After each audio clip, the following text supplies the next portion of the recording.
Okay, show me, tell me questions. Tell me how you would check that the brake lights are working before starting your journey. So you start the car up a little bit. Don't do this in the test centre. You're just explaining this, not moving the car. Start the car up, move it forward, apply the brakes, make sure they're not spongy or slack or pull to one side. That's the end. That's that one. Tell me how you would find the information for the recommended tyre pressures and how you would check them. So each car has a manual or manufacturer's guide. Have a look in there. Use a proper pressure gauge. Check all tyres when they're cold. Does it get a better reading? All four and one in the boots. Make sure you fit the black caps back on. That's that one. Tell me how you would ensure that the headrest is properly adjusted to prevent an accident. Just make sure the headrest is lined up with the middle of your eyes and ears. Yeah? Next one, tell me how you would check that the tyres to ensure that they have significant tread depth and are generally good conditions. Now, no cuts or bulges on the tyres. Make sure it's 1.6 millimetre of tread across the three centres of the breadth and outer ring. Yeah, don't have to say that too much. Just say 1.6 millimetres, no cuts or bulges. Yeah, and they'll be happy at that. Yeah. Where do we get to? Tell me how you would check that your headlights and tail lights are working. So you're just going to point to them over here. Yeah. So you're going to point to them down here, and then you just twitch two turns. So 1, 2, and they illuminate on here. And you just say they illuminate on here, and then you can turn them back. Yeah. Right.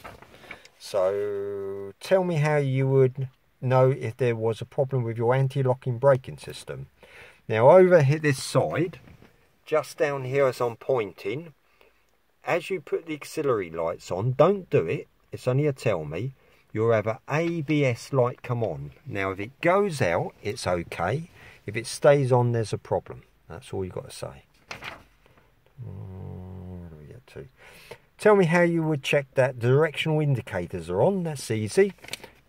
Only a tell me, but you put your auxiliary lights on, you put one of your indicators on, you say, and then they illuminate up here. If not, you could get out the vehicle and have a look. All right, last one, number 8. Tell me how you would check that the brake lights are working on the back of the car. So you would say, I'll put my auxiliary lights on, I would press the brake light on, I would ask someone to go and have a look to see if they're working. If no one's there, then I would look with reflections in garage doors, up against walls, windows, and that's that one. So we go on to number 9. Tell me how you would check that the power assisted steering is working. I would start the car up, I'd move the steering wheel to the left or right. If it's nice and loose, nice and free, not stiff, I know it's working. If it's stiff, it's not working. Tell me how you would switch on your rear fog lights and explain how you would use them. Now think, it's 100 metres you must explain. That's when you would put them on.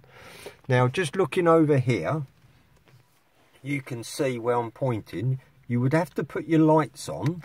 This is only a show me, so you don't have to do it. And then you would put 1, 2 is your fog lights. Now they will illuminate up here.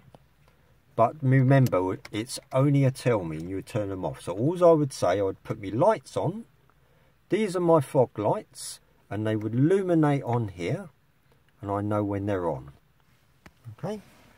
Right, the other ones is 3 under the bonnet now. So we'll just get out the car, do the 3 under the bonnet. And that would be open the bonnet on all of them. And we've got to check the oil, water coolant and brake fluid.